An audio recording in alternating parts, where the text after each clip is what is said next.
Welcome into another Big Brother 28 recap. Mike and X after BB 1000. Before we begin, please be sure to like, comment, and subscribe. Mike, this was a special episode for Big Brother. They now have the Guinness Book of World Record for the most episodes by a primetime show and most episodes of a competition reality show. We cover this every week, and this episode was a total nothing burger. It was nothing. It was totally nothing. It was the first 30 minutes. So did you think that at least the first 30 minutes was cool? Because I was like, okay. Like, I did fast forward some parts, but I was like, it's pretty cool. They were trying to do their best Survivor. I thought it was cool. I thought the idea was there. I thought they could have done it a bit better. Give them an actual award. Make the categories a bit broader. I thought, like, favorite winner a little too specific. You know how we do our superlatives? Thought that would have been fun. Yeah. Like, craziest moment, craziest member, something like that. I think this should have been a 2-hour episode. The first hour, you do all awards. Again, physical awards. You let the people speak a little bit more about their past seasons. I thought there was too much of a focus on the current season, right, which I understand. You want the product to be in the zeitgeist. You want people sharing their opinions.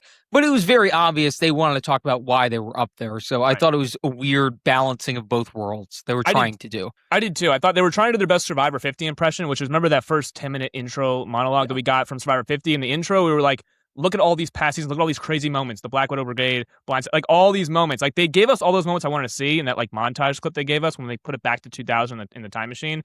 But yeah, like the awards, they kind of half-assed the awards a little bit. Like, Survivor actually gave Suri like a flame and gave her like best never win, or whatever it was. They gave Stephanie something, they gave Ozzy something, like a t-shirt. Like, I wanted to see these people actually get an award, and I wanted to hear Dan and Janelle specifically talk about their season. Like, they were like, hey, Janelle, who do you want to win Blockbuster tonight? And she was like, anyone but Drew. And then they were asking Dan, who I don't believe has even watched the season. I think he like picked up maybe halfway through the season because I follow him on Twitter. And they were asking Dan what he thinks about the icons and then the newbies. I'm like, does Dan even like know what's going on in the season? No disrespect, of course. But I'm like, I want to hear Dan. Apparently he caught up. I follow him on Twitter. He did catch up, yeah, but he was like a few weeks into the season, he like wasn't actually watching the show yet, and somebody like, hey, watch it, it's good this year. So again, they were focusing a lot about this season, which is totally fine. But again, when you have people like Janelle, when you have people like Dan, when the Cookout's there, like, I do want to hear them talk about, a little bit about why they won this award and not less about who's in the house right now. I thought it was also strange. Again, we're sports-minded individuals. It would have been cool if they did like a BB 1000 team, like the 5 best players or something like that. I thought that could have been a good way to get more people on the stage too. I agree. And I did like the one thing I did think is I liked the way that they categorized each. I didn't love the fact that it was like so broad, like favorite quote, and Rachel, I guess, one favorite quote. I think the actual awards could have been deeper and more detailed. Like, again, like craziest moment. Like, we could have highlighted more on Keisha's birthday and other things as well that kind of got lumped into other things. But I did like the fact that we at least gave like honorable mentions. Like, we had the categories. We had like 6 people that were 6 faces up there of like actual, like, we're recognizing people that aren't going to win, but at least they're getting recognized for either an awesome moment, an awesome quote, an awesome game, an awesome winning game. So they did recognize more than just people that won. Like, Danielle Reyes was up there for best of never won. Paul Abrahamian was up there for best for never won. Like, we saw more faces than just the people that won. Winning best to never win is such an oxymoron. Yeah, it's like, and again, this was called, Janelle was called this in BB 14, like always the bridesmaid, the bridesmaid, never the bride. Yeah, yeah, and it's like an insult, but it is like, she is so good. Like, she's. But you also need a bridesmaid, player. You do have to have a bridesmaid. Absolutely true. That's fair. I love Janelle. I think she's one of the best, of course, to never win. But yeah, it is. Dan called her the GOAT today. Honestly, she has a case. She's so threatening. I know like the last 2 weren't great. I think if he looked in the mirror, he'd have the GOAT emoji. But well, of course, yeah. No, 100%. He's being a little humble there because he actually did win and she didn't. Never got evicted, Dan, 2 tries. But I think like take away All Stars 2 because that one, obviously Janelle went home early. Whatever. BB 14, like she goes out in like I think 11th place, maybe 12th place, whatever the case may be.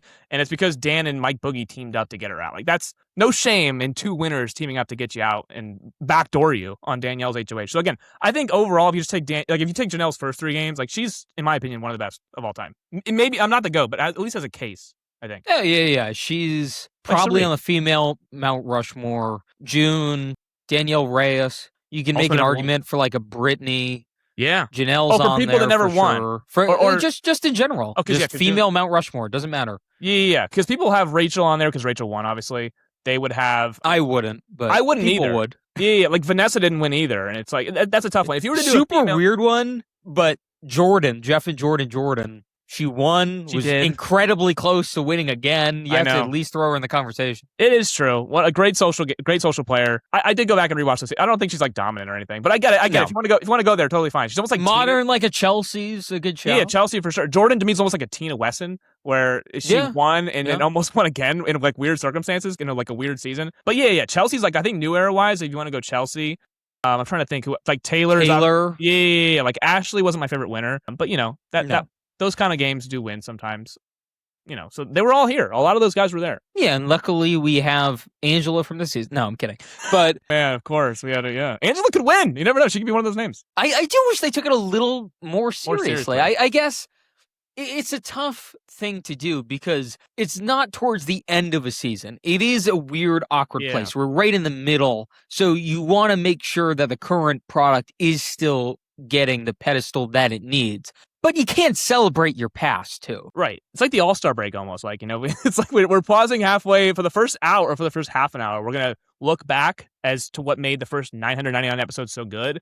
And then we are going to segue and kind of focus on this season because, again, that is what we have to look forward to. The second half of this game is, and obviously tonight's a big eviction night. It'd be weird if it was like, if it fell on a Wednesday or a Sunday. It was like, hey, the 1,000th episode's on a Sunday. It's like, that wouldn't feel good. It was like, I think it's obviously it's better that it's a Thursday eviction and everyone's there because you have the live audience. But yeah, I obviously have to focus on the game at hand while also, I did wish they took a little bit more seriously the past because they are unlike every other show. Like they have been running for the longest, I believe. Like I think them and Survivor came out. That's the Guinness World Record, yeah. Yeah, like that. This is a big deal. So I wish that, and again, Survivor went all out for 50 because they knew it was a big deal. I do wish Big Brother, like instead of like kind of half doing, like I wish they kind of like really leaned into this because for the first like 15 minutes, my mom was watching and be like, oh my God, that's Dan. I didn't think he'd be back on the screen anytime soon. It's like, yeah, well, they're doing this thing for the 1,000th episode. And it was kind of, it was cool. But like the second half of the episode was kind of a nothing burger because they really didn't show much like what they actually could have the whole week. So it's, it's weird. Two final thoughts on this. One, very weird. The path Mike Boogie went down that you can't mention him anymore. Weird is not the right word. Horrible path that he went down. But it does feel like an issue that you can't mention the original All-Star winner. It definitely felt like weird, a big right? omission that I kept noticing because you didn't really see much of Chilltown. That is really the hallmark of the first 10 seasons of the show. Yeah. You can't tell the story of Big Brother without mentioning Chilltown, but it's like this elephant in the room. It's like, well, and by the way, Dr. Will Kirby's a part of all these moments with Mike Boogie. So it's like, how do you not talk about it? Because Will Kirby's, one of the GOATs. If not, I think Dan said best to have one is Will. Best to never win was Janelle. So like, and I think most people male GOAT. It's between Derek for most dominant game, and then obviously Dr. Will and Dan. That's probably your three. Yeah, for Julie, I think Julie said her GOAT is Dr. Will or Dan. Yeah. So it's like that.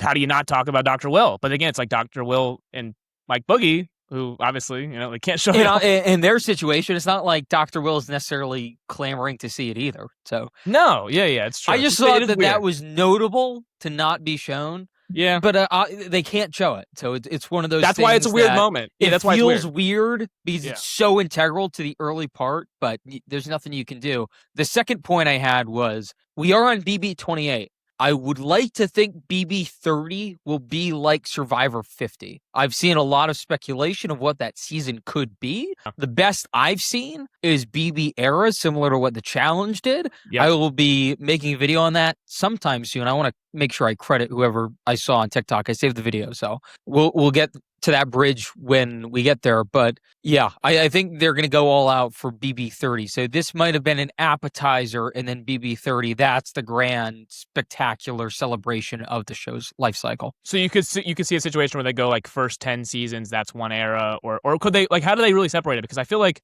I would think 10, 10, 10. That's my guess. They could do that too. Like I always, that's the cleanest, especially because it's Big Brother 30. I always feel like once it became like HD, like I feel like that's like I don't know. I guess I should say like the first 7 after All Stars 1, and then I think you have like the next 8 until BB 15 ends, and I think you have like BB 16 all the way up until BB 21 or something like Probably that. All Stars 2. Yeah. Oh yeah, the COVID season, BB 22, All Stars 2, and I think after the COVID was the new era. But I think it's probably cleaner to just do 10, 10, 10. Even if I feel like I agree exactly with what you just said, but I think it's just cleaner, like you said, 10, 10. Yeah. So technically, like BB 21. With Cliff and Holly and Mickey and all, like that would be considered this 21 through 30, 21 through 29. Even though I feel like, to me, I always associate post BB22 as the new era. Like that, I kind of just associate that's the last era. So maybe they'll do what Survivor did, and they do like, because remember Survivor did 12 pre-season 34, and they did 12 post-season 34, which we all thought they would just do like, they would, I don't know how they would split it, but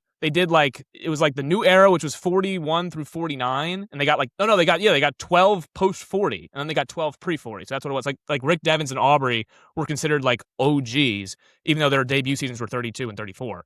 Or 32. I think it would be a tough sell to do, call it 8 post-20, 8 pre-20. I think if they could do the, whatever the numbers would be, 666 maybe.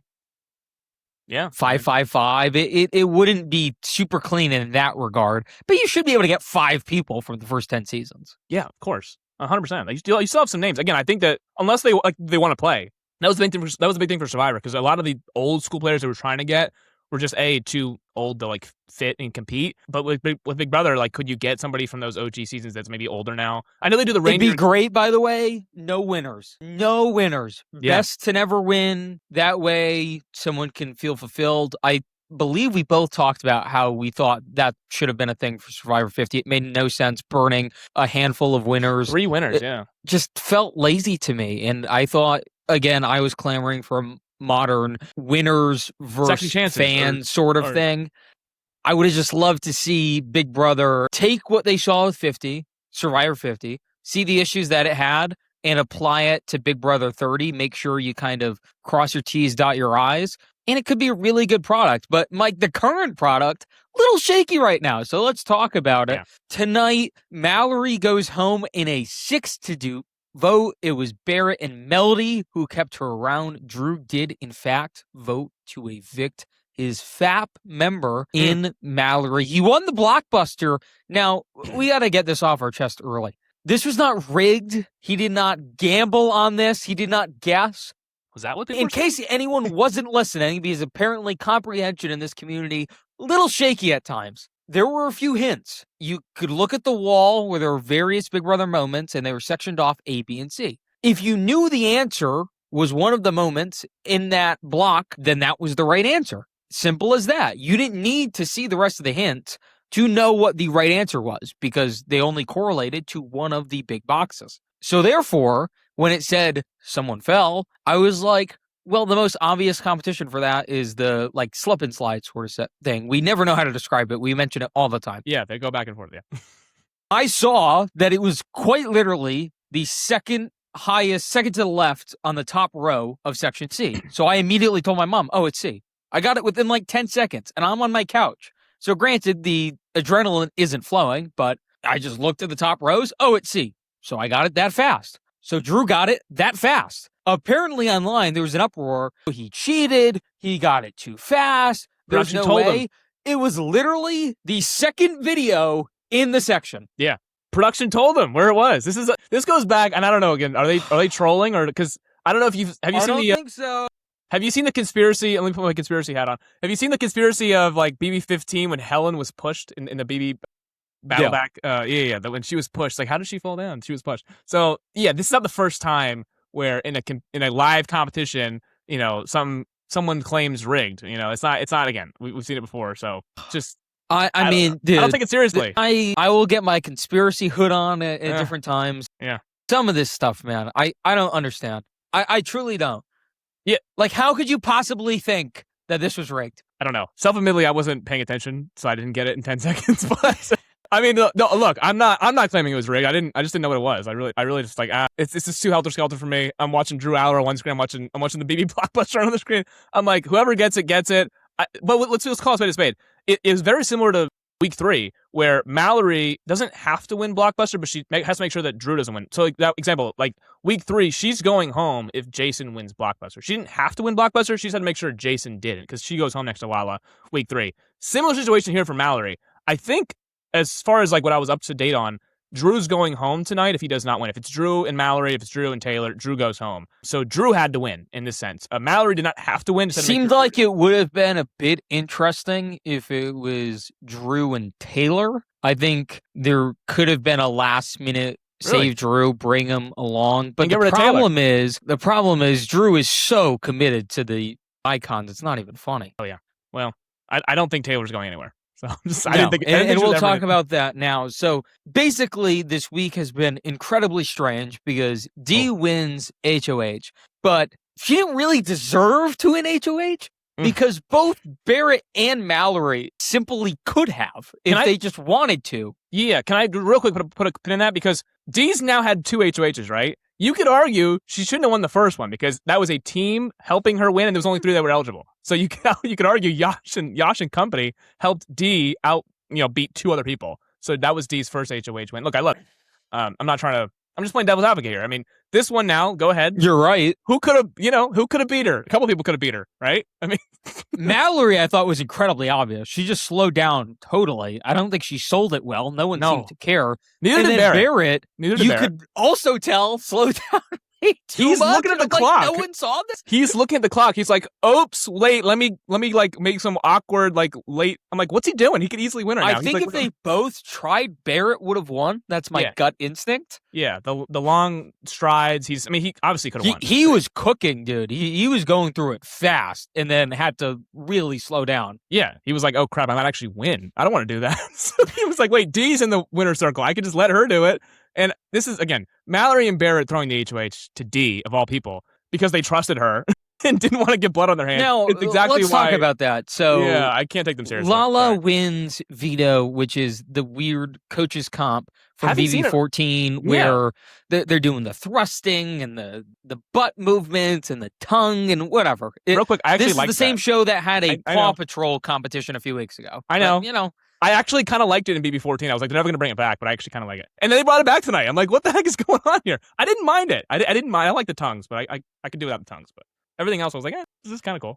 It's a little silly for me, but I appreciated that it's different, I guess. But this show is silly. Like, I expect silliness in the show. And I'm like, okay, I've seen dumb. I hate the one where they're drinking potion and then they have to like vomit out the potion. Like, I don't like that. It just looks. I don't like when they're gagging out stuff. But you like the one where nothing with tongues. No, I like a game of poker. No, I hate the vomit one too. I thought it was really creative the first time they did it. I didn't need to see it again. No, I don't think I need to see it again. The red wine and I can go without the twerking for a little while. That's fair. That's totally fine. I'm just saying it was fun when I watched the coaches do it because Dan was just so bad. You got Janelle. Yeah, Janelle was cooking. Janelle was cooking. Brittany, then again, who must not be named, is also competing in that challenge. Put his foot on the buzzer and stepped out before he put his foot on the buzzer. Like, they did all those things in BB14. I was like, oh my god, legends competed in this exact challenge.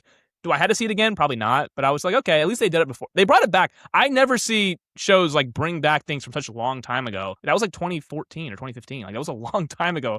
And I don't think they've done the challenge. I don't think they've done that exact challenge since then. I could be wrong. But I don't think that they've done the challenge. Lala wins it somehow. She's won 2 comps. I thought before they started, I was like, no shot her and Angela are winning this. And then Angela's the first one out and Lala wins. So clearly I'm just not giving her enough credit here. Sorry, Lala. My fault. I will not think this anymore. I should have learned my lesson after the wall comp, but here we are. So yeah. To be fair, the final round being, you just have to, with your tongue, you have to move the lever side to side. Like that's. Also, she got a little bailed out that the first round 2 people were out, and then the second round only 1 was. I don't know if you caught that. I was like, that's a little weird. Yeah, because I thought Dee and Lala were both going to be out in the second round, but it was just Dee. I was like, oh, Lala's still in. I mean, of course, I knew she won the veto already because I saw the leaks, but I was just like, oh, I thought they were going to do 2, and then the final round is. Yeah, so she benefited from that quite a bit, but it doesn't matter. She won fair and square. Her tongue moved better than anyone else's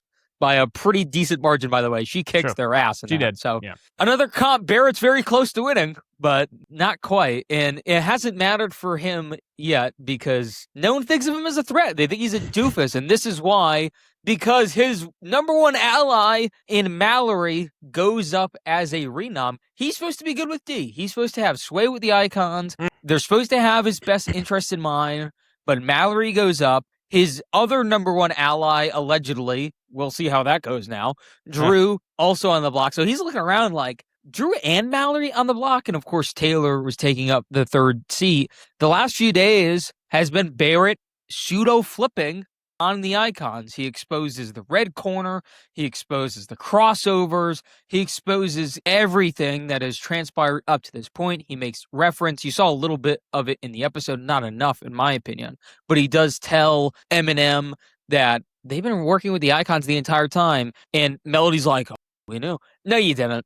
No, you didn't. Because if you knew, then you would have handled things a lot differently the last few weeks. But hey, who am I? Angela word vomited to them last week, and they were like, oh my God, what the heck? Yeah, So, that's when you knew. You didn't know before that. Yes. Yeah, Angela told you, and then they're like, wait a second, we're starting to put the pieces together here. They were starting to put the pieces together last week, but yeah, to stick on Barrett finally realized that like 6 weeks of his gameplay was just for nothing, because like he just wasted his time. He wasted time for 6 weeks, because on D's second HOH, she basically cuts him with the knees. She's like, hey, who's your number 1 ally? They're going on the block. Who's your number 2 ally? They're my renom. Or I guess it's vice versa. It's the number 1 ally is the renom. And again, Barrett finally realizes, oh crap, D just views me as expendable. She doesn't care about who I'm working with on the other side of the house, or even in my own alliance in the mosh pit, because she's putting 2 members up that I'm closest to. So yeah, Barrett, welcome to the game. He's woken up like $5 too short, 5 days too short, maybe 5 weeks too short. So yeah, that was cool, but he did a lot of hard work for the icons, did a lot of dirty work, and it was all meaningless, at least for his game. It was meaningless for his game. It's very helpful for their game. Yeah, he tried to basically create this opposition force that if Drew didn't win the blockbuster, they were going to get Drew out. And both Eminem and Barrett and seemingly Yash, maybe even Taylor and Lala, they were going to form this alliance because they would have had the majority. The other side of the house would have just been the icons and Haley. So they would have had this 6-4 majority. Obviously, D can't compete, so it's a 6-3 advantage in the HOH. Now, granted, you don't really want Yash to win, so it's more of a 5-3, but still, you're still up 2. And by the way, Barrett almost wins everything. So he's almost due. Almost. He should have won last one. He should have won the last one. I think I'm getting to the point now where at first I thought he was throwing competitions, and well, I mean, obviously he was. He was. But I think in the blockbuster, I think that he lost to Haley. Obviously, he's trying to win the blockbuster. He's trying to save himself. Didn't have to win it because he's next to Chuck at the end. But yeah, this HOH again could have won. So he could have won like 4 or 5 different things now. But in a way, it actually would have worked out if Drew didn't win, because yes, you're getting out an ally in Drew.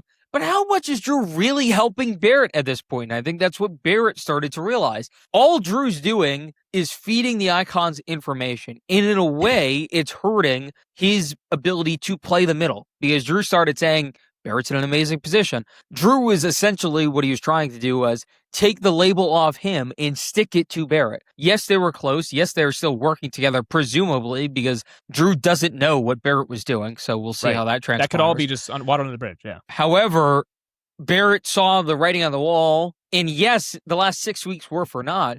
But if Drew goes home tonight, then all of a sudden Barrett is leading this new majority alliance. Again, Yash doesn't really want to win HOH. There's one side of the coin where Yash should win immediately, so that way he can get this bribe out of the way, which is he can't put up any of the icons. Just get that out of the way now so you don't have to worry about it later. But on the other side of the coin, just sit back if we can get 1 or 2 of them out now, and then by the time 2 of them are out, it won't matter as much, because then I can win HOH, and I'd have to turn on these people anyway, so who cares? Yeah, it's twofold for Yash, because I think A, there's no harm in winning HOH. I don't think he's beholden to. Obviously, he's not going to put up the icons, but I don't think it's the worst case scenario for him. I don't think he views Drew. Obviously, he would have been totally fine with flipping on Drew this week and voting him out. So Drew's still here. That's the person that you can put up. Melody blindsided you last week. That's the person you can put up. And yeah, you're cool with Barrett now, but there's still other people there. There's still Lala. There's still Taylor. Like, you could put one of them up. And again, they're just taking up space. So I shouldn't say that. They're taking up a seat. So you mentioned Taylor just taking up a seat. They're not going home anytime soon. They're just kind of viewed as like, if you're sitting next to them, they're gonna stay. You're gonna go home. Drew at this point he's been kind of put on blast by a lot of people in the house for his messy game. So if Yash was to win and Drew was to go home on Yash's HOH, I don't think Yash is losing a shred of sleep. But it is a good point, because Yash could also get rid of the icons without winning HOH. He could let somebody else do it. Maybe he can win veto. There was nothing in the bribe that said I have to take you off the block if I win veto. So yeah, Yash could also just let somebody else do it. And then once that icon is gone, or multiple of them are gone, he's not beholden to any deal, because those people are out of the game. So he can obviously just play however he wants. There's an argument Yash could have been in one of the most interesting positions in the house if Drew went home today. I think he would have been in really good shape, especially with the advantage, because as you said, D hasn't been good at these comps. She simply hasn't. And the 2 HOHs she's won, you correctly pointed out, little Mickey Mouse to say the least. Sure. Devins hasn't looked great in comps as of late. Angela's been first out in almost everything she's competed in. It's basically 5 against 1 at that point if you don't want Yash to win. It's all the other side against Haley. So if you can't win that, you deserve to go home. I would take the 5 in that situation. One of them figures it out. So this is a really disaster scenario because Barrett tried to flip. Now he's going to have to probably backpedal all of it. He's not going to be beholden to just a Melody Yash Shudo alliance now. He hasn't really been close to Taylor the entire time. Him and Lala don't talk. The people he's really been close to are the Icons and Drew at this point. So this is a really tough situation he put himself in. It was close. I thought what he was trying to do was solid. I think it was just a little bit too little too late, as you mentioned. Yeah, but I think Yash is still in a good spot, even with Drew not going home. Like I think he's still in a fine spot. I don't think he has to win. I don't think he has to throw anything. Like he's not. I don't think he's going up. I don't think he's going up. Obviously, if he wins, he's not going to go up. But I think if he doesn't win and somebody else wins, there's the longer he doesn't win. Here's the issue with Yash. If he wins immediately, he gets to get rid of the power. Yeah, you flush the power. You flush the power. Nothing wrong with that. However, as soon as that happens, he's the Icons and Haley's #1 target. On the other side, if he doesn't win HOH anytime soon, we'll call it the next 2 or 3 weeks, and he doesn't get the Icons out, which he can't really do right now, then he's not really setting himself up for a winning game. I just don't know what his path is to win right now. It would have been there if Drew's around, or if Drew went home, excuse me. I would have liked that a lot because he could have said, I've been telling you guys this the whole time. This is basically what he was trying to do was the Sandra method in Survivor, where she basically says, you should have listened to me. Sorry. Could he do that at the end if he's with the Icons? Maybe. I could see it working. I could. But how is he going to get there? I think it's really tough for him right now. Well, again, he did go after the Icons, though. Is again, I'm trying to harp on here. Let's call a spade. Yeah. He got hosed by incredibly overpowered advantage. We're talking about after that. And we're not blaming him. That we're not calling Yash terrible. He's not. No. Yeah. I'm just saying, again, it actually aired in tonight's episode, where I think Yash and Haley both mentioned, like, Yash mentioned, hey, D and Devins, you guys basically hijacked my HOH, so why do I want to vote for Mallory to go home when that's who you want to go home? So, again, he could have flipped it on them. And then Haley, same thing. Haley's like, well, you guys voted out Lyric when Melody going home would have been best for my game, so why don't I she did. Right. So again, Haley and Yash had every reason to not vote with the Icons this week because the Icons had pissed both of them off at 2 different HOHs. Haley's HOH, her stint did not go. Do you think they should have, by the way? What do you think they should have done tonight? No, I think Yash should have. Well, again, I don't know how the votes would have gone. I think Yash, best case scenario for Yash was Drew. I'm just talking those two. Let's say those two flip, they get what they want, 4-2. Well, it was 6-2, so if they flip, it's 4-4, and D breaks the tie and sends Mallory home anyways. Well, I guess it'd be Drew would if Drew actually, Drew actually kept Mallory, which he didn't do, then yeah, it would have been interesting. Then obviously Taylor goes home, and obviously the HOH does not get what she wants. But it's weird though. But do you think Yash should have voted to evict Taylor? So do you think Yash and Haley should have looked at the Icons? I mean, it's been basically teasing the same thing for weeks. Are the newbies just going to look at each other and say, we have to get rid of these people? What are we doing? Yeah. I think them getting rid of whoever the Icons did not want them to get rid of would have just been petty. It would have been like, I don't think it would have been like great mastermind. Well, I mean, it would have just been Mallory's probably better as a competitor. That's why I'm saying keep her around. Yeah, to leave her in to go after the Icons. That would have been like the same. Yeah, it's almost like the Kamu thing from last week. Yeah, that's totally fine. That's actually a good point. But I think in the grand scheme of things, I don't think Yash really cares which one he loses. Because Mallory blindsided him last week. Taylor did not blind. Yeah. I mean, Taylor didn't know until 5 minutes before the vote who was going home, Kamu or Haley. Melody and Mallory. I keep doing this. They blindsided. It's over, Mike. It's over. I know. It's again. Thank whatever. Goodness. No. So Yash and Haley. I think Haley's just like she's just sitting there waiting to win again. Because right now, again, she has no one. She has no one to go to but the Icons. I don't think she would bat an eye before putting the Icons up. I really think she will do it. D keeps swearing that Haley would never put me up. Haley would never put me up. I'm not so sure about that. I don't think that I think she forgave, but I don't think she forgot about Angela and D lying to her face for like 5 days in a row about the Lyric vote. So I think when that eventually does come up, I think she won't hesitate to put him up. But for just Haley and Yash's game, I don't think Melody going home, or I don't think Mallory going home is that big of a deal for their game. I think that again, it's not them. They didn't touch the block this week on D's HOH, and that's kind of what Barrett had his panties in a twist about. He's like, why is D being so selfish? She won't put up Haley or Yash. And the thing with D was Haley won't put me up. And then obviously Yash, she made the bribe with. So that was really the only reason why those two were untouchable. Because in Barrett's mind, he's like, why are 2 of our alliance members on the block? It's a good point. I'm just. But Drew's, but honestly though, D's playing. Like Barrett can cry whatever he wants. D is playing the game. You could argue whether she's making the right nominations or not, but she is playing. I said this literally last week when Eminem voted with the icons. I was like, guys, D put Mallory on the block week 1, and I think that was her target initially. Again, I know she and Yash won her way off the block, but she put Mallory on the block. Devins put Melody on the block and could have used the veto to save her and didn't. They don't trust you guys. I think D mentioned it. We got to talk about this real fast, this Eminem thing, because they were blaming Drew and Barrett way too much for me. You guys are your own people. You're your own sort of mini alliance, you two, as a part of FAP, I suppose, and then the mosh pit more than that, right? And they kept saying, you told us we can trust them. What were they supposed to say? You were in alliance with them. Were they supposed to say, oh, they're just like dragging you along? Yes. What did you want them to say? You have to have your own opinion at times. And I like Mallory, and I truly mean this. I think somewhere in Mallory and Melody, there's a very solid Big Brother player. Somewhere in there. Somewhere. Right? The problem is they tried to do this like it was summer camp or something, where you have your friends and you stick with your friends. And if your friends betray you, man, they're my friends, so it is what it is. That's it. You even heard it when Mallory was evicted tonight. She's sitting on the stage. Julie asked, like, why didn't you win HOH? By the way, a little pissed at Julie because earlier in the feeds, Mallory said if Julie asked her that exact question, because she's mentioned it 100 times, she should have won HOH. Yeah, you should have.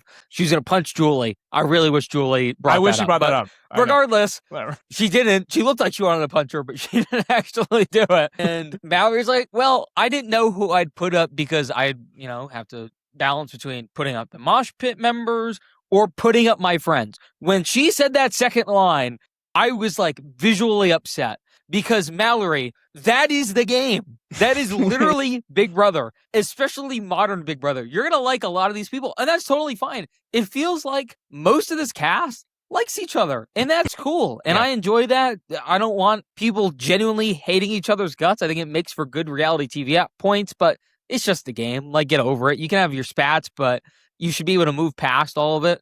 But you're going to make friends because it's a shared experience. It's a very unique one. Stuff's going to come from that. There's obviously a lot of people around the same age on this season. Right. It's natural. But you have to play the game. And that's why eventually she developed that killer instinct that I think is still there. I truly do. Her and Melody understand this game. They're fans of this game. They seem to always know what they're doing wrong, which is even more egregious to me. They always mention their pitfalls and how they got to that point. It's just so frustrating because I've never seen players like this where they know exactly what they're doing wrong. They keep doing it over and over again, and they just blame everyone but themselves. They like can't take accountability for what they're doing, which they know is wrong because they mention that it's wrong, but they can't get to that last level of saying, this is on me. Yeah, two things can be true. Obviously, they didn't make the relationships necessary with the icons. I think Dee mentioned it in Wednesday's episode where things are just always so awkward between her and Mallory. That was also like the episode 2 where Mallory was like... I was going to say, I think it's because she put her up so early, they never... And that conversation was also awkward. They didn't talk anything about game either. So like Dee has never once in this game trusted Mallory, and that is also Mallory's fault because again, like she didn't build that relationship with Dee either. So, but two things can be true. Like they obviously need to form their own relationships, but also Drew and Barrett got absolutely played for 6 weeks. Like they did. They thought that you could trust them, and they were wrong, obviously. You should not have ever trusted them. I know they obviously, like Drew said, what was the point of the mosh pit? You know good and damn well what the point of the mosh pit was. It was just to get Eminem's votes to secure Conway's fate. That's all it was good for. It was good for that 1 week. It was a 1 week transactional alliance. It never had any staying power. I think, again, we mentioned it last week. This never had any bones to stand on because Drew and Dee don't trust Eminem. They never did, never have. Since week 1 in this game, they never have trusted either of them. So we made the point last week of, that's why it was funny where Julie asked her that, because we said on this show last week, what would Eminem do if they won HOH? I think you said put up Yash, Taylor, and Lala, who they just scorned. I said put up all 3 icons. And then, they picked option C, which is just throw the challenge and not do it and not get any blood on their hands. So, of course, that's where they go. And I'm just like, I want to feel bad for them and want to throw a pity party with them, but I can't. How many YouTube videos, articles, all of the above have been made by people that have been on Big Brother, that study Big Brother like us, about not throwing comps at any point. And even, like, what blew my mind, Mallory even referenced, I believe Corey, she was talking about, who made the video a few months ago that went pretty viral, about how he said you can't throw comps. The main reason why is because you never know your position in the game. Great take. Awesome take from someone that's been there. you watched the video, you heard what the man said. Did you ever think it would be applicable? Well, I want to play devil's advocate. Maybe being in that house, you just mentally. That's what they say, Mike.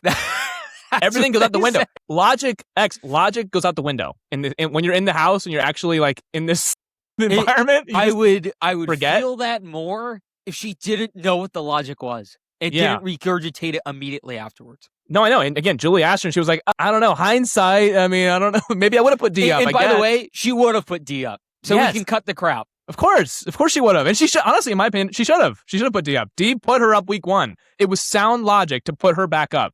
You don't trust her that much. Like, honestly, in a perfect Mallory world, Kamu goes home, which he did, but this mosh pit thing is done. I don't want anything to do with it because I don't trust you guys anyways. You put me up on the block. And Melody, same thing. Like, Devins, why would she trust Devins? Or D? Like, they don't like them. So, in my opinion, yes, Kamu goes home. Okay, that's fine. I think if push came to shove, you could have kept Kamu in the game and he could have maybe gone after D. Whatever. Would he have won the HOH? This one specifically? Probably not. But at least he would have been in the game as a big threat, as a big shield. I think that would have been important for some people in this game. But for Mallory, who's because Mallory's looked as the big comp threat now. Certainly not Melody. So for Mallory's game, this is kind of bad. This is a big situation here. So obviously, I think she should have put D up if she won, and she should have tried to win. She should not have thrown that to D, who we've only been trusting each other for 1 vote. Like, that's not someone I'm just like, oh, you can have it. I think the most under talked about thing with this entire mosh pit situation, I haven't heard a single person mention this. If the proposal was just from Rick and D, let's pretend Angela does not exist. Right. If it was just Rick and D, I don't think it works. I think Angela being there actually was huge. We can talk a lot about how Angela is as a game player. She really did like Mallory on a personal level. She really does seem to like Melody as well, but she had more of a thing for Mallory. Angela being there, I think, comforted them, and then Drew and Barrett kind of rose to the next level when they were like, can we trust them? And they're like, I guess, because we've been working with them the entire time, so might as well be you. But I don't think they even get to that point if Angela's not there. And I think that is a big deal. And I think Angela's actually been doing a pretty good job with some of these people on the periphery of making them feel good. We've seen this with Lala recently, where I don't know if I believe Angela, if she won the veto, she was going to take down Lala. No. I think that was kind of BS just for the diary room. But we've seen her be good with Taylor. The reason why Haley's around and kind of in this orbit is because of Angela. Angela's had a really impressive social game the last few weeks. You got to call a spade here, Mike. You have to. I do have to call a spade a spade. She is playing a much better social game. Okay. So basically, Angela is the forming of the mosh pit. If Angela's not there, the mosh pit never happens. And I thought that was also a fun point was Drew said, I believe in an episode, I watch so much feed stuff, it's kind of hard to remember what's in the episode, what's in the feed. But Drew made a comment about how, I know Angela's got me. Angela would never do anything to me. Angela was the one throwing your name in the mud for weeks. Yes. Who thought you were super shady. And again, credit to Angela. That is her social game. She's made him feel so comfortable. She's been brilliant with who's left in the house right now outside of like really Yash. She's been brilliant with everyone. Yeah. Yash is really the only one that's like, I would put Angela up every single time. Obviously you can't with the bribe now, but yeah, 100%. Like even Haley is like, she still swears by Angela, even though Angela lied to her face. Which is bizarre, but yeah. I know. They seem as close as ever. And again, Angela was calling her some crazy words whenever Haley threw it right back at Angela and lied about what Angela said. I forget what it was. It was after the lyric vote. And she made up a lie about Angela. Kind of be like, hey, you know what? You lied to me. I'm going to lie to you. And then Angela freaked out. Remember? And I think it was in I don't know if it was the gym or whatever room it was. But Angela like stormed out and called Haley all these names. And I was like, oh, well, there goes that. There goes Angela. That's kind of what I just assumed. Like, okay, here's Angela again burning a bridge. And then it looks like Haley's back in good with her a little bit. Like they're she's playing the best social game by far. It's not even close. Yeah, for sure. I just don't think she can get to the final 2. I mean, I think someone's going to have to get her to the final 2 is basically what I'm saying. So again, maybe if the social game really pays off and somebody brings Angela to the final 2 and loses to her, like, I'll be the first to, give her the flowers, 100%, but we're still a long way to go. As of this moment, certainly we can take a couple minutes out of our pod and give Angela some flowers to the social game that she's playing right now. We're very critical of her, but I think right now, her best trait is the best trait on the show, which is weird to say, but I think of what everyone's good at, her social game right now is that best thing that anyone has in their arsenal. Well, also, the people that have gone home so far this season are honestly like perfect for Angela to go home. All the dumb jocks are like outside of Yash is the only one left. So Kamu's gone. That's somebody that never would have taken Angela far in this game. Rome is gone. That's perfect for Angela. Jason, honestly, from a competitive standpoint, not someone that you want in the game for Angela. Mike, the other thing you're not saying, people that didn't necessarily like Angela that much. They're gone. Rome would have taken the other older woman in the house in Lala and Lyric. Lyric, same thing. Jason obviously had the public spat with Angela. And then even Kamu, that was someone lower on Angela's totem pole socially, and he loved Lala as well. Yeah, and he loved, of the 50-year-old women here, he was obviously Team Lala. So yeah, as far as the hierarchy goes, like the people that were not really pro Angela are gone. Like Chuck's gone as well. Like they were not pro Angela, and they're out of the house. They were honestly, more, in my opinion, more pro Devins. Like all the people, like honestly, oh my god, yeah, all of them that have gone home. Julie's asked them, like, how do you feel about Devins? And they're like, I think Devins is a great dude. I think Rome said I'll grab a beer with him. Mike, save it. We're gonna get into this because we're gonna do this anyway. Perfect. So save it. We're gonna get into this. Let me put a pin in it. Yeah, but honestly, we will. Yeah, I was telling you, I think the Icons have dropped the ball totally, which is weird to say because as of this exact moment, 11:39 on Thursday, August 27th. They have been steamrolling this game. Yeah, they're controlling it, yeah. The problem is, what they've done lately has ruffled too many feathers. And we're going to go through each individually. We just went through Angela. Competitive-wise, she doesn't have that element. If she can get to the end, I think she has the best sympathetic case for any of the Icons. I think there is a chance if she is sitting next to a newbie, she could win more than the other Icons could win. So I think that's in her favor. I think of the Icons right now, I think she's in the best position, which I never thought I would say, but I think that's the current state of affairs. We have to talk about D. This was her HOH. The biggest problem with D this entire season, she's playing. She really is.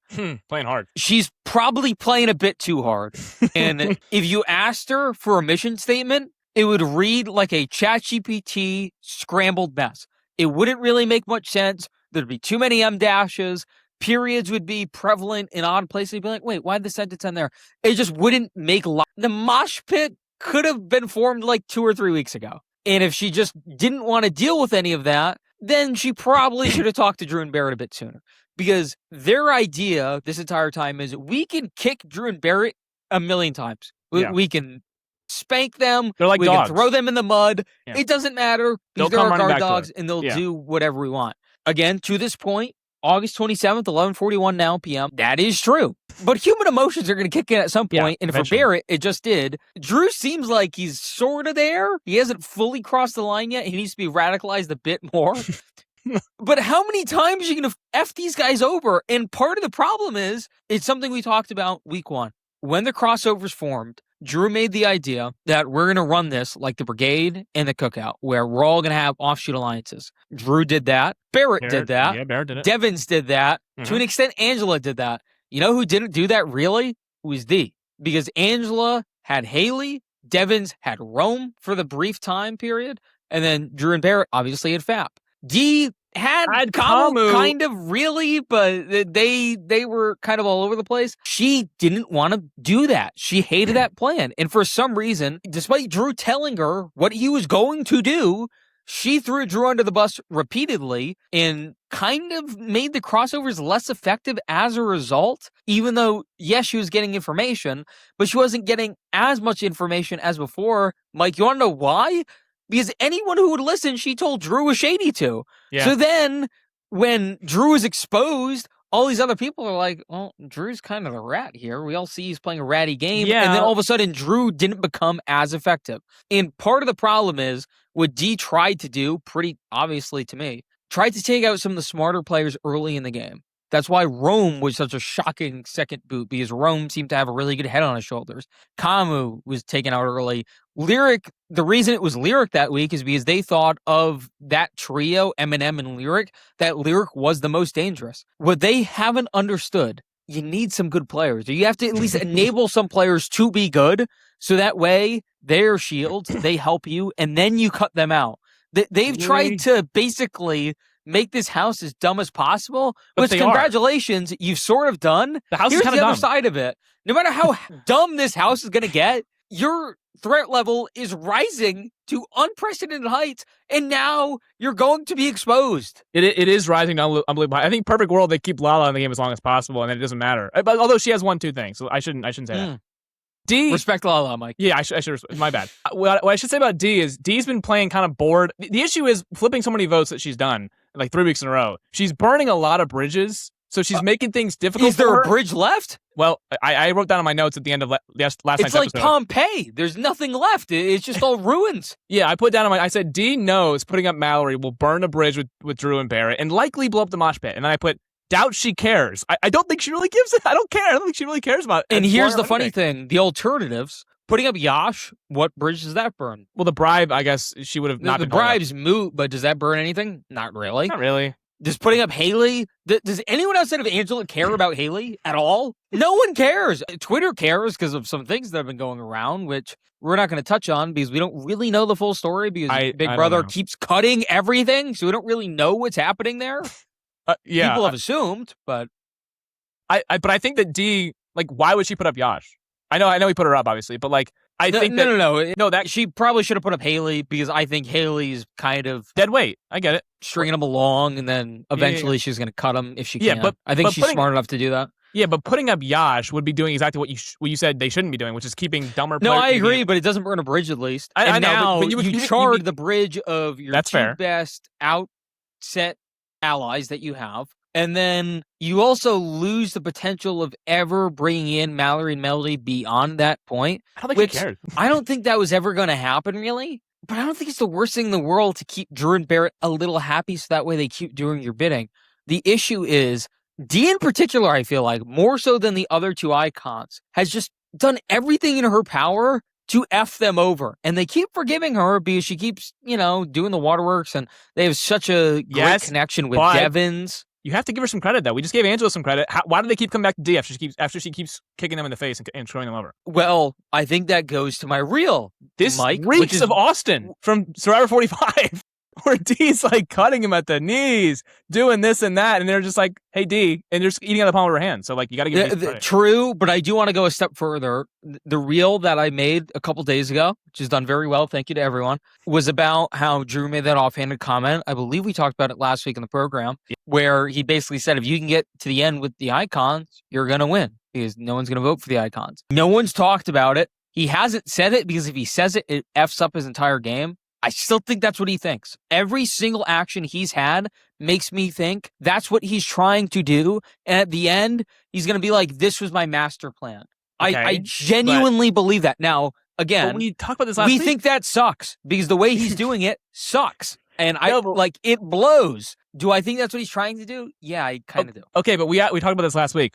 We said, push came to shove. Well, Mallory's gone now. So spoiler alert, that plan didn't work for Mallory. And I said, I was like, okay, It's not going to work for Mallory. She's not going to get... Probably would have been a vote for Drew, by the way. Yeah, for sure. And by the way, she's not in jury either. Not in jury. Mallory not in jury. So we talked about this last week, remember? We said, okay, push came to shove. Who would Drew go with? FAP or the icons? Who would he actually bring to the end? And I think you said, he's leaning more towards FAP, right? At this exact date, or this exact time, 7 days ago. I think he was leaning more towards FAP. At least that's what we thought. But you're saying that his master plan is to actually get to the end with an icon. So that means FAP is, who cares? And by the way, I think what he wanted was sort of a mix of both. I think in his perfect world, it would have been, I'm just going to say like Devins, Barrett, and him. That's 3, right? And then like Melody and Angela. He wanted some arrangement like that. I did say FAP, but I also said the icon thing. I think he wanted some mishmash of both. And I think his ideal final 3 was the guys, and I think he thought he could have beat Devins or Barrett. Truly believe that. Yeah, the issue with this line of thinking, and again, obviously, perfect world, that's your final 6, whatever. That's not everyone else's ideal final 6. Nope. That's not D's final 6. That's not D's ideal final 6. Not anyone else is involved. Maybe Barrett's, that's it. Maybe Barrett's, yeah. So outside of you and Barrett, no one else wants that final 6. So how are you going to accomplish that? Well, A, start winning some comps. He did win a blockbuster night. That's nice. Same thing for Barrett, by the way. We're talking about Drew right now, but Barrett, if you want things to go your way, start winning something. And you can actually make Mike, that's the problem. He thought he had enough sway with the icons that D's good with me. So therefore, she's not going to put up one of my allies. Right. And that's where he was wrong. Like this is where Dan Giesling, if he was not HOH, would basically tell someone to put up somebody that is best for his game to go home. Whereas in this scenario, Drew and Barrett got completely played this week because they look at the nomination block and it's like, I'm on the block, my ally on the block. And if you're Barrett, you're saying both my allies are on the block. So this is not good for his game at all. So they're finally, I guess it took this happening for them to realize. But again, is Drew still kind of with the icons, even after D put him on the block? And by the way, D has not only said that he's shady to everybody else, D said that Drew was shady to his face. And he went and blew up the nomination ceremony. He was like, am I shady now? It's like he's trying so hard to work for the icon. So I really don't know what his end game is. Is it to get to the end with an icon, whatever one of the three it is, or is it to get to the end with a Barrett and a Melody? I don't know. I think it is maybe probably some mosh pit of both of them, but I don't know the actual Grandmaster plan. So if he was to get a final two, well, Mike, if that is his Grandmaster plan, it's not really going well.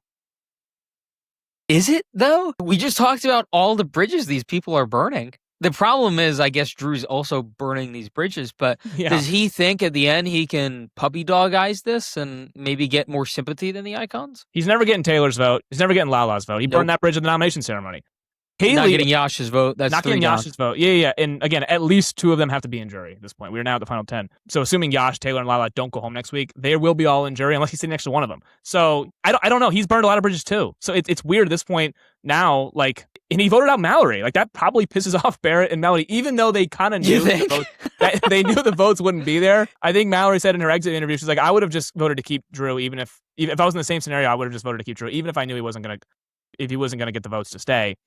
Just make it 5-3 or whatever, just to, I mean, you're in an alliance with FAP. You could have at least just threw in, he hates Taylor anyways. Like Drew's anti-Taylor. He could have at least thrown Taylor or throw Mallory a vote to stay and be on the wrong side of a vote for a change. Like we talk about this in Survivor all the time. I can't be on the wrong side of a vote. It's getting ridiculous this year. This year, Lyric voted Rome out week 2 just to be on the right side of the vote. I think it's so stupid when you do that. Like if Drew really wanted, I guess he wanted to prove his, again, allegiance to the icons by being on the right side of the vote and voting out Mallory, which is what they wanted to have happen. But man, that kind of just a slap in the face to FAP. You're like, hey, Mallory, sorry, we don't have the votes. I can't save you. I'm going to throw another vote against. It's like, it's just kind of, I don't love it, to be honest. I think it's genuinely funny that people hate Derek Levasseur for this. Yeah. And I get it. Yeah. I don't think you should blame him for everyone else's missteps, but I understand it too. Yeah. I mean, I guess you got to blame the person who pioneered this way of thinking, but I mean, look, you can't blame the person who did it flawlessly. Like, again, it's weird now because you have people who are just, you play the perfect game. So, I mean, you can't necessarily be like, oh, screw that guy. But I guess I can understand why people are like, this sucks. I hate watching the house votes and it's so stupid to watch. Yeah. Like, there's entertainment, but then the actual vote isn't entertaining. It's like, oh, well, I've got to vote for the house. Like, I missed the four. Like, are we ever going to get a 4-4 tie with the HOH breaking a tie? Like, I don't know. Like, that was kind of fun. Rarely see that anymore. So, probably not going to happen anytime soon. So it's just like, yeah, you got to know where the votes are going. I guess Drew, again, just save face. But yeah, I mean, he had to win tonight. So if he wasn't going to win tonight, he would have been on the wrong side of this vote, I think, right? Even if Mallory voted to keep him. If Mallory voted out Taylor, I think it's the same thing. Like, I think that Drew probably goes home. Taylor's not going anywhere. I mean, this is just frustrating to watch. We kept saying for weeks, it felt like this season was going to supercharge and this was going to be really special. Never got there. And I don't know if it's too late now, because even if the icons go, whatever. Who's going to deserve it from who's left? We did our line of like, how many will the... I've steadfast. I think Angela's going to the final 5. I think there probably will be one other icon. I think I'm like pretty sure there's going to be at least 2 icons in final 3. But probably one will get snipped. I don't know when it's going to be. I don't know if we have another white locust coming our way. I think it'll be Devins or D. I think it'll probably be Devins. I think Devins probably gets clipped. The weird scenario going on is I think D is a 0 vote finalist if she gets there. Really? No one likes her, and I mean, Devins. No one likes her. No one respects her right now. Devins going to vote. Angela, I guess, but no one likes her and respects her game because again, she's burned every bridge that's been there. Furthermore, the comp she's won super sus, as you mentioned. So you don't even get credit for that. People think she's garbage at comps, and to be honest, are they wrong? Good. No, I mean, again. They haven't watched D season Survivor. In totality, they're obviously wrong, but in the current moment of what they've seen in front of them, not really. I guess again, but we've seen her do great on balancing. She's obviously unbelievable at the challenge, the Survivor. No, she's obviously a great competitor. As of through 6 weeks, she's not looked like a great competitor, but she's won 2 HOHs, by the way. So despite not looking like I know they're both Mickey, I know they're both Mickey Mouse wins. I totally get it. But you know what? If you want to beat her. I'm so sick of Barrett and Mallory. I'm sorry, right. Like. Just beat her then. Right. You can't say that she's so bad at this. And when you have Barrett has won nothing. He's won. Yeah, you know who's worse at this? You, Barrett. Barrett, you've won 0 comps. So I'm sorry. Like it's kind of like it's like the pot calling the kettle black. Like I don't want to hear it coming from you. Like I don't want to hear it coming from you specifically. Like win. By the way, I love Dee. I thought she was brilliant for the first like 4 or 5 weeks of this. I've just been really disappointed in her because I think you're disappointed in her. She's my I just think she's trying to do too much, and I understand she's bored. I get it. It's a boring show to be on. I would never do it. You cannot pay me enough money to go on. Yeah, you need to pay me at least like 6 figures, somewhere in that range, starting for at me to go on figures. Big Brother. Yeah, it's just mentally, it's too mentally taxing. It's too boring. I'd get bored every day. I'd be like, I just look at her game and I'm like, this is just AI slop. I'm sorry. It is, but again, she is running the game. Like, I'm sorry. As of this moment, she might not win the game. I don't know. Maybe she's burned too many bridges. I don't think she's running it anymore. I think we'll see. Honestly, blood is spilling. Of the icons, I think Devin has probably played the best. I think Angela has the best position to go far. I think Dee started the best, and she's waned off a bit. Yeah, I think Devins has played the best, which is kind of why I think he gets clipped first, because he's played the best game. Yeah. I don't think Angela can win her way to the final two. It's similar to what we talked about with Serene Survivor. I just don't really see any late competition that Angela's going to win. Those last ones are usually endurance based. She's not going to win Dr. Will style? No, I don't think so. I mean, who's going to take her? One of the icons, ideally, right? Or unless she's so good with Haley, and maybe Tisa will stick around, but maybe Taylor. I don't know. Who's taking Angela to the final two? Of the newbies left, who do you think is the best chance to win right now? Yash for me. I think Yash is in a good spot. We disagree on Yash's spot in the game. I don't think he's going anywhere anytime soon. I think he's too big of a threat. I think there's a way he jags it at the end and just wins everything because there's no one left to beat him. Yeah. But I think he's too obvious of a threat, especially when we're going to get to like a double. He's the most obvious, like, he's not on the block, toss him on the block, get him out on the double. He screams that guy. He's a huge threat. Obviously, it would be better for him if Kama was still around as a shield. But he's got 3 bigger threats in the game right now, and they're all icons. You're going to love my answer. Is it? Because, I want her to be good so bad. I like the personality quite a bit. She's my kind of player. She has fire, and I really appreciate that. Melody's not a good player. She wants to win so bad. It's Taylor. I don't think she's playing well right now. I think her reads have been all over the freaking place. I think there's weeks I think she has something there. There's weeks I think she's totally lost. I think she's the most insulated. There's something there. I like her spot right now, as weird as that sounds. I like her spot, too. I thought you were going to say Melody. By the way, Melody... Oh, no, I probably the last on my list for that. Yeah, I love Melody. I think she's the closest thing we have to Brittany Haynes as far as DRs go, but she's a bad player. Like, remember at this point, when you said a few weeks ago Lala had no chance to win? Melody's got 0 chance to win the game. Yeah. 0. I mean, she's right now. Lala's got at least 5 now. You think so? 5%. Yeah. I don't think people like Lala. 5%'s high. 3%. I don't know. I don't know. Plus 2,200. You can't even get the line for Melody. It just doesn't exist. No, there is no line from. She's not going to win. Okay, we can get off of Melody. I think she's fun. I think she actually is. Shannon, by the way, yelled again tonight. Angela said. Yeah, I think she's fun. And again, deep down, I like to try to see the best of people. There's a good player somewhere. I think there's something there. I do. There's a good player somewhere there. I love her freaking out in the DR and yelling at. But Mike, you know what this goes back to? They liked her initially. The icons liked her initially. And then week 1, what did she do? She's like, Mallory might go home. She's got the plague. By the way, she wasn't even the target, dude. Yash was the target. Yeah, it was Yash. Yeah. She misread that one. She thought Mallory was the target. Yeah. Now she's like, then immediately turned off D. Kind of trickled down, and then all of a sudden got to where we're at. One thing I want to mention, because you alluded to it, and we've never brought it up. Devins, I think, is playing the best game right now. But I think he has 0% chance to win as well. I'd put him in the Melody camp, and here's why. Whoa. Yeah. Buckle up for this. 0? What was a comment you said about people that went home? Who's their favorite icon? They all love Devins. They were like, oh, he's a great guy. Look around who's left. You got Drew and Barrett, who like him, but admittedly less than ever. Yeah, they're like his Lala, Taylor, Melody. Are they enchanted by Devins? Not really. No. I think Yash could eventually get back into it. Yash maybe, but kind of sees through him a bit, huh?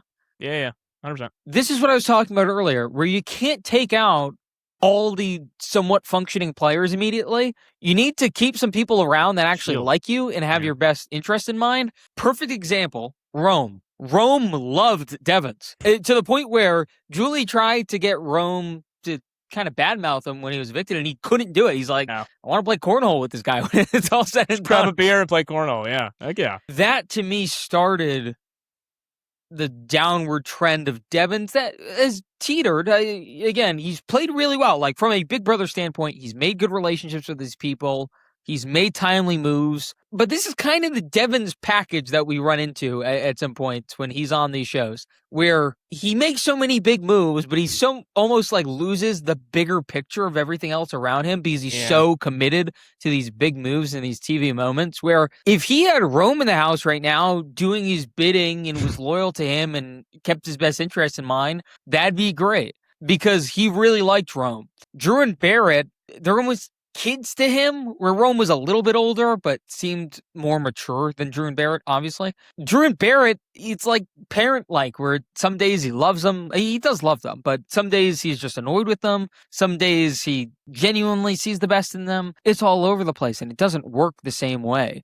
So that's why when I look at Devin's game, I'm like, you're right. He's going to get clipped eventually because the people he left in that he helped evict, they're anti-Devins, unfortunately. They're anti-Devins. It made no sense. Yeah, this happened in Survivor too. We looked around Final 7 and we're like, nobody left likes Devins. And by the way, Mike, what he did was big moves, but he did it way too early. That's what we were saying. Yeah, last week's episode, we focused on Devin's Diamond Power veto, and I said I think it was unnecessarily early to make that move because, again, I think you could have possibly saved D as well. I don't think Camu was going to try to get him out. No, I don't think so. I don't think so either. And again, if your whole thing was I can't have D or Angela walk out the door, which it looked like one of the icons possibly could have gone home last week on Yasha's HOH. He really did that because, again, the other thing with Devins that you didn't bring up is that he's so, not only is he so big move-itis, he's also so loyal to his true number one. Yeah. And he did it with Emily, he did it with Christian.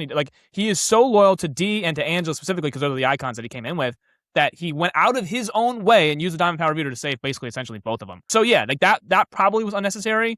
But I think as of right now, and I also think the Lyric misstep. I think the Lyric vote was probably a misstep because he's somebody that used the veto on Lyric, possibly could have gotten back in with her. Again, assuming Rome's still there too, you could have actually had both of them doing your bidding instead of now where you're gonna have this sloppy Drew Barrett gameplay that are kind of, it's weird. You could have kept in these big shields that have actually won things like Lyric, like Rome possibly could have done. I think those were some missteps early. And obviously, not only Rome, but Camu on these exit interviews has had nothing but good things to say about Devins, who essentially was his demise in the game.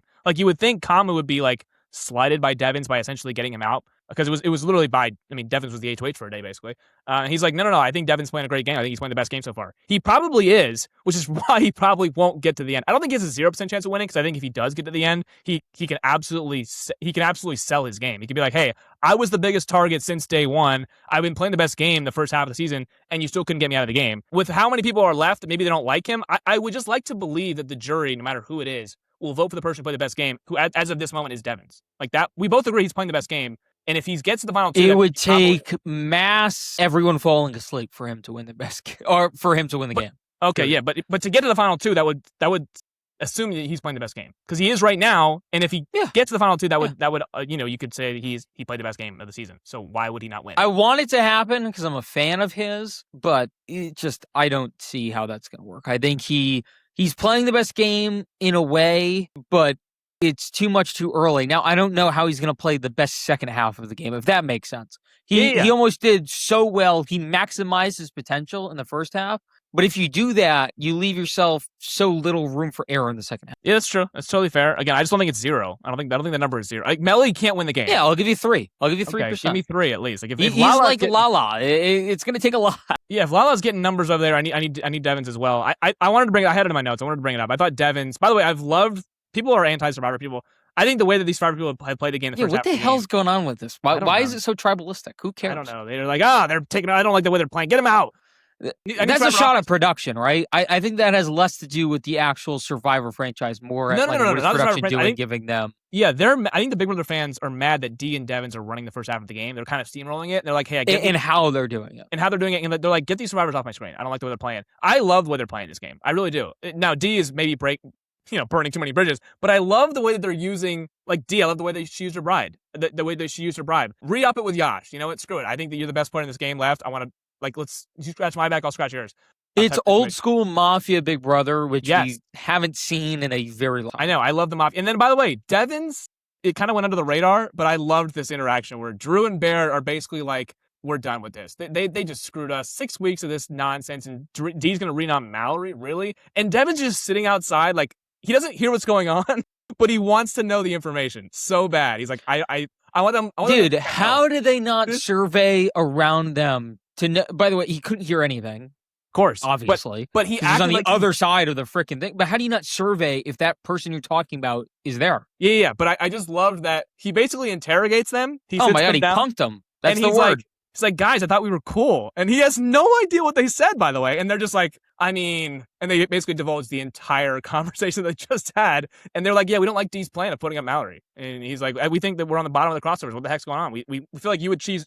We feel like you would choose D over us. And by the way, he would. He did it last week. So I don't know why they're like coming to him and asking, like, we feel like we're on the bottom. Yeah, you are. I mean, Devin, I don't think Devin's used the dime power veto to save Drew or Barrett. He is to save D and Angela. That's what he did. So I thought it was funny the way that Devin's, he's like, I'm not mad at you, but I can't have Mallory spend the night. She needs to be evicted. So we need to get her out so you can come closer to us again. I think Devin's is also playing kind of a mafia game as well. Like he's been brilliant. I love this gameplay. I love seeing people put a new twist on things in a different game. It's still social strategy in my mind, and he's taking elements of Survivor and using it to Big Brother. Again, I don't know if he can get to the final two, but I love the way Devins is playing so far. I'm going to give everyone's anti-Survivor players right now. Devins indeed. They're running the game. They are steamrolling the first 6 weeks of this game. Well, we're Survivor guys, so it's not really much of a question where we stand on that end of the spectrum. But regardless, we got to talk about stock up and stock down. If you've made it this far, please sponsor us. If you're Robin Hood, if you're Charles Schwab, if you're anyone in the sphere, or if you just run a pizza joint, we don't care. Stock up and stock down is our weekly segment where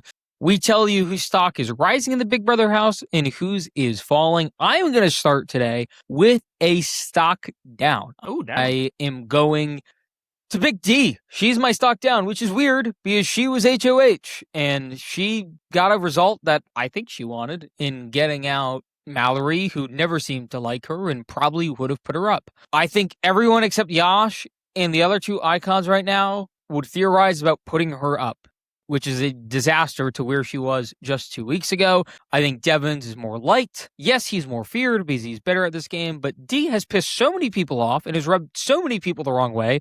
I think there could be vendettas against her just for that reason. I'm going to go to my stock down is FAP again. FAP, sorry. I just put all three of them in there. So they've been totally clueless for weeks now, in my opinion. Obviously, Eminem have been clueless. I know that half of Emma is now gone. Mallory's gone. But I'll put Melody in here too because she's been clueless for weeks. Yeah, might as well.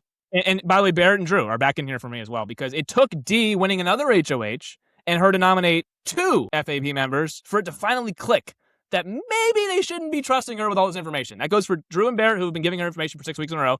And that goes for Melody for actually buying that D wouldn't put her. I mean, she didn't put her up, but she did put up her number 1 and her number 2 in Mallory and Drew. So at no point, I said this last week again, like the mosh pit was formed for a very obvious reason. That was to get rid of Kama, which probably would have benefited Eminem as well, but it would have definitely benefited the icons because that was the icons' move. That was their move to get Kama on the block. That was Devins' move, and they needed to make sure they had the votes to get him out. So you basically just did them a favor, and then you got completely screwed the very next week, which is kind of what we all thought was going to happen. Like they never trusted you. So basically, they did their bidding, and then immediately, less than 1 week later, got screwed by the same exact people who did their bidding for. So my stock down is all 3 of them. I'm just going to lump them all in one. It's not a bad shout at all. I was trying to move away from that. I was trying to be a little more creative, but I totally it's been a rough 2 weeks. I had to go back to him. No? It's been a rough 2 weeks for him. Sorry. What about stock up? Whose stock is rising? Mine was D. This is funny. No way. Yeah. No this is way. funny. Yeah, this is funny because you used D as your stock up last week, and I kind of wish I used it then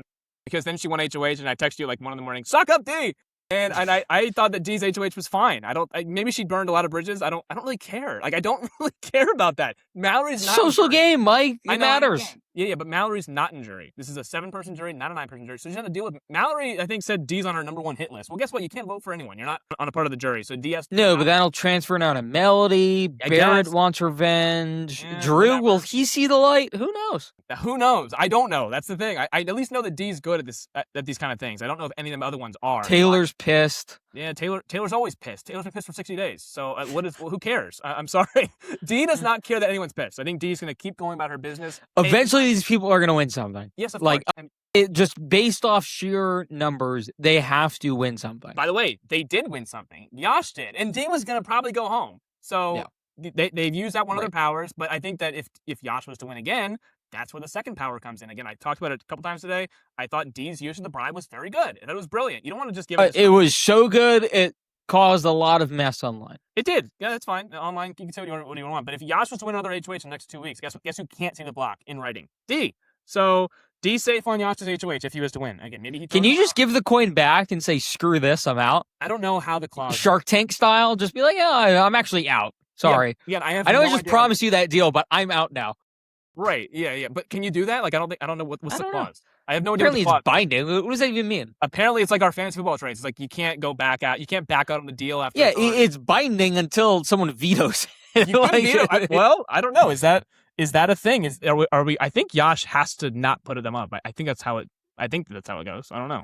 Like, I don't think there's takesies backsies, but I don't think there is. Like, if he already took the coin from her, I don't think you can be like, hey, take it back. I don't want it. If he didn't, then obviously he would have seen the block this week. So I think D obviously was able to, mend that bridge. She ended up not putting somebody on the block who put her on the block last week. Like, that's usually you don't do that. That's very abnormal. And she made that work. So I thought that, and again, she got out who she probably wanted to get out, which is she wanted to either get out Drew, who was shady. The issue with D's HOH is it started with Taylor as her target, which I don't know why that was her original target anyways. I guess it's just because she kind of is a little bit threatened by Taylor, even though, again, her hit rate is very much so. Yeah, that's fair. But it quickly shifted to, wait a second, I put Mal in the block week 1. I put Yash in the block week 1. Well, no. Then it shifted to Drew. Yeah, and then she realized going to Drew was dumb. She didn't want Drew to go home by the end of this week. She did not want him to go home at all. Right, 100% true. So, yeah, that's why I kind of skipped over Drew. But, yeah, she ended up getting... She did end up getting what she wanted to have happen get done, which is Mallory goes home. That's what Devins wanted as well. So I think ultimately, once again, D and Devins did get what they want. Just like last week with Kama.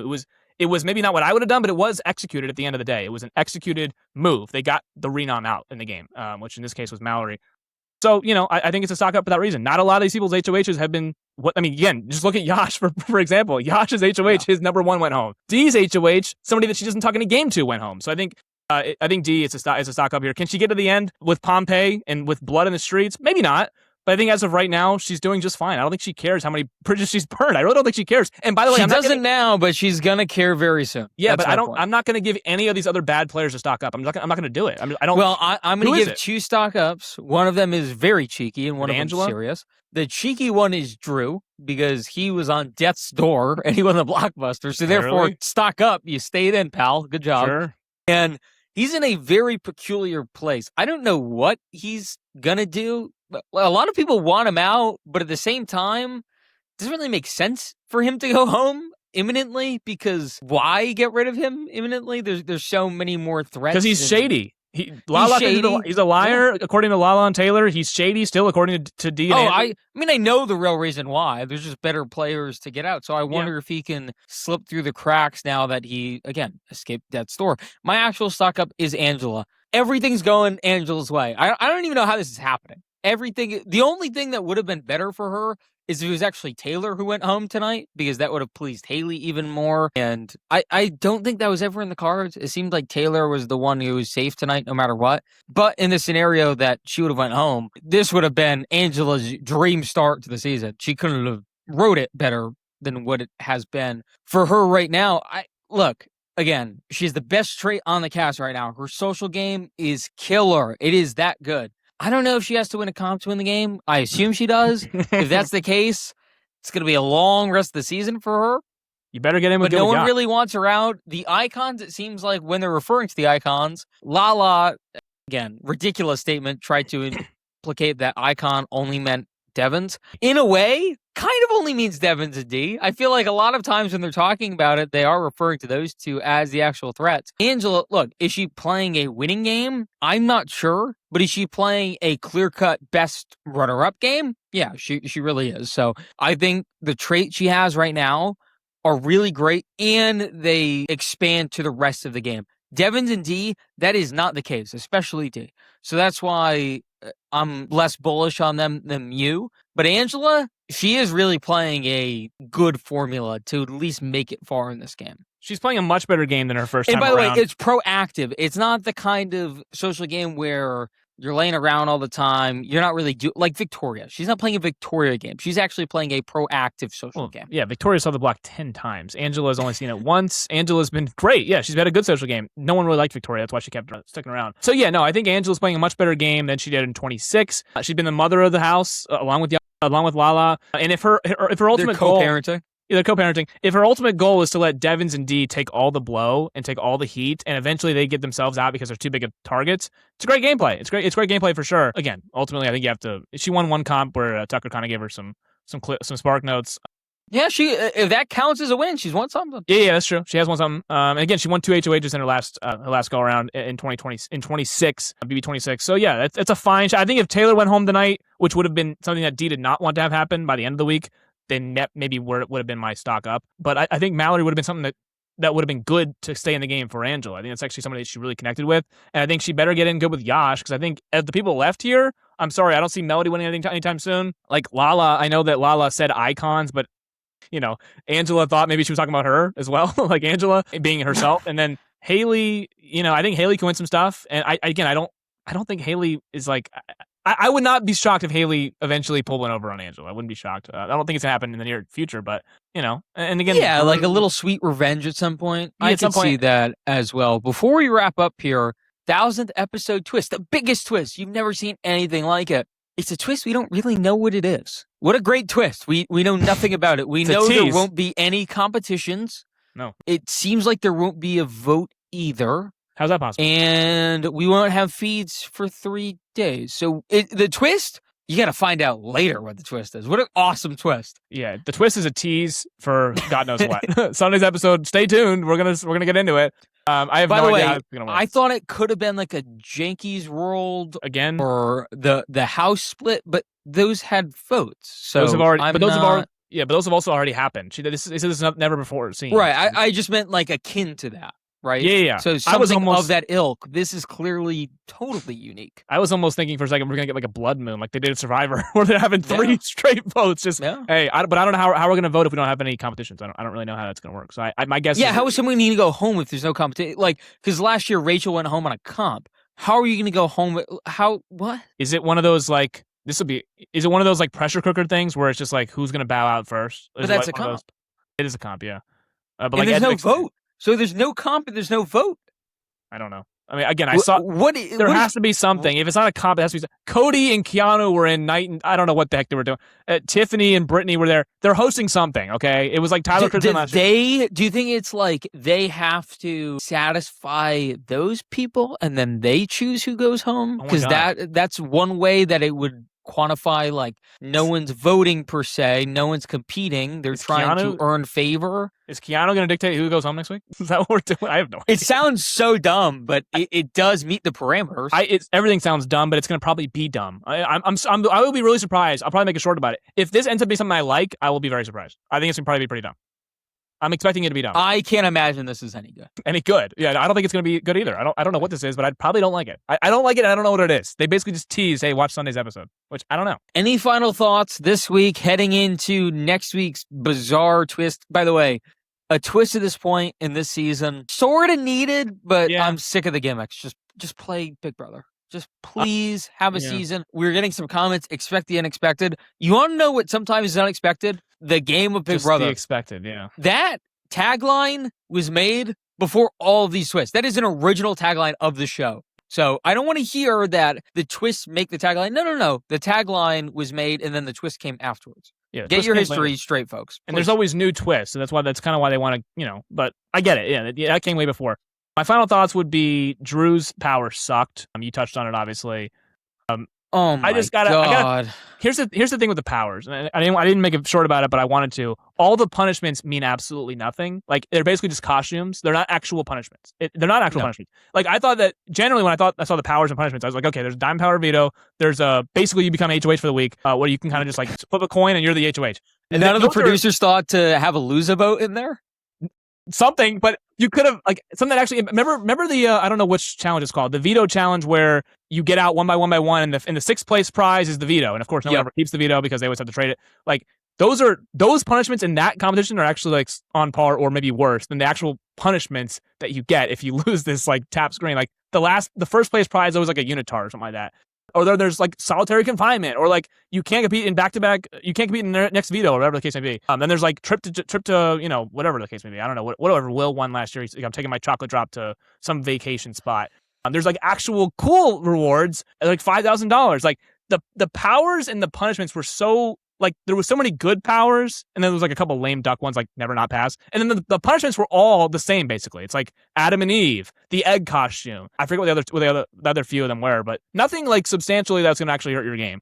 So that's why I was like, okay, this is kind of weird. And by the way, my final point was, are we now done with the voting? Like, because that was 6 straight weeks, right? Or do we get a couple more? Like, not all the powers and punishments were activated because there's 6 of each. Of course, we're not gonna get 12, all 12. So I believe done? we're done. So we're done. So that means the only like good powers that came out of it were the icons, which of course are gonna piss people off because Drew's was nothing. It was a total nothing, bro. It was basically a waste of a vote.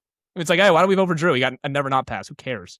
And why was it even an option? The range needs needs to be more condensed. Like, you can have a big kahuna, whatever. You can't have a complete opposite of that. It's just not equitable. So of the powers there, we could either have a never not pass, or we could literally become the head of household. Like, that is way too the bridge too far. Of the 6 powers, we had 1, 5, and 6 basically be pulled. People are going to overhype the coin flip HOH. It's a coin flip. It's a 50-50. It's not tangible. It's like Devin. The $5,000, yes, it's pitiful. It would have probably worked on anyone besides Yash. It did. And now it had to. Yeah. But I mean, initially, it probably would have worked on anyone besides Yash. Because even Taylor said, take the money. You're ridiculous for not taking the money. Because people don't think about, and it's not that people are dumb or anything. It's just you don't always think this way, that it's going to be severely taxed, and that in the grand scheme of the show, if you just make it a little further, your stipend's going to probably cover it. So you should just think about long term. Yeah, you just hear 5Gs, and it's one of those things where it's like, okay, I'll take the 5Gs. Yeah, 99% of the population just takes it. You're not going to think, oh, the taxes, we're doing that because we're us. But yeah, we're cynical. But that's something I want to see in like a veto challenge or like an HOH. Remember those HOH challenges where if you fell off 3rd or 4th, you might get more. By the way, it used to be like 10K. Yeah, it used to be like 10. I think Jeff fell off one of those like endurance comps. He's like, I won 10 Gs. It's like, okay, and you could have been a have not. It's like the mystery box or whatever the things were, where you can open up one of those things. Like, that's what I thought we were gonna get. But then you have a bribe twist, and it's like, I don't know. I'm sorry, the powers and the punishments just weren't equal enough to be like we literally got a situation where Drew could have became the HOH and then nominated and totally changed D's nominations. Instead, he gets a never not pass. Who cares? It's literally like that, and those are the 2 powers. It's not like a never not pass is like that's one of the options. It's like that should be a totally different tier. That should be like we should split up into like 3 or 4 different tiers. That's not the same level. That's not the same power level as flipping a coin and becoming the HOH. No, it's definitely derailed the season a bit. Last week was brutal, but hopefully we have a strong finish here. We're heading to jury, so I hope that this season can finally deliver, because right now we're in a rough place, and I'm rooting for success. I really am. We complain, and I say this all the time, because we want the show to be better. We don't complain because we like to hear ourselves complain. There's some of that, sure, sometimes. But for the most part, we just want these things to be better. When there's things to be praised, we praise them. Unfortunately for us, since we've been on, we've covered Survivor 49, which wasn't very good. It was fine, I guess.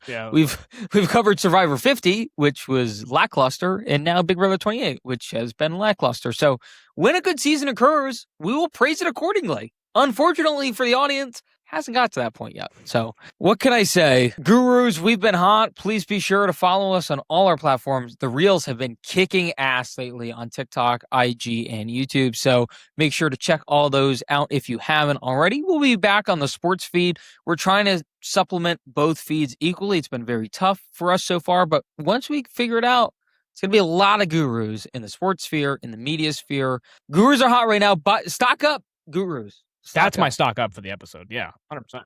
Yeah. Guru stock is up. Again, please be sure to like, comment, and subscribe. For Mike, I am X. We are the Gurus. We will be back super shortly. Until next time, peace.